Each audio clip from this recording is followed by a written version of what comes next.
trying to find out how many joules of work we have to do to lift this 5 kilogram box from the floor to a shelf 2 meters above. Pull out our numbers from the problem first. We know that the mass of the box is 5 kilograms. We know the distance the box is going to move is 2 meters, and work is our big question mark. So we need to use our work equation, where work equals the force acting on the box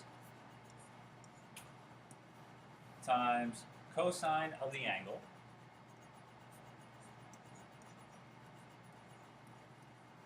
times the distance over which we're exerting the force. That's our work equation.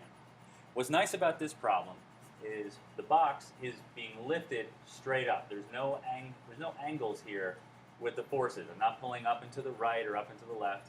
We're lifting the box straight up, and the box is moving straight up. So there's no angle. The angle would actually just be 0 in this situation.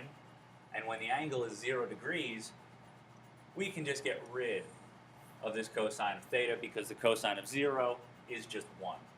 So that's going to leave me with an easier equation to work with, which is work equals the force that you use to lift the box multiplied by the distance that you are lifting the box. Now, what's the force that I'm lifting the box? If you want to lift something up off the ground, you have to lift as much or more than the weight of the box. You have to overcome gravity. So the force of lift is actually found by taking the mass of the box times g, which is 9.8. And now we just have to multiply by the distance that we lift the box up. We can plug in our numbers. I know the mass of the box is 5 kilograms. The acceleration due to gravity on Earth is 9.8 meters per second squared. So that gives me the weight of the box, which is my force.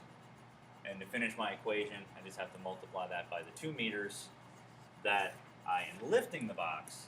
And once I plug all of that into my calculator, I find that I have to do 98 joules of work to lift that 5 kilogram box up to that shelf.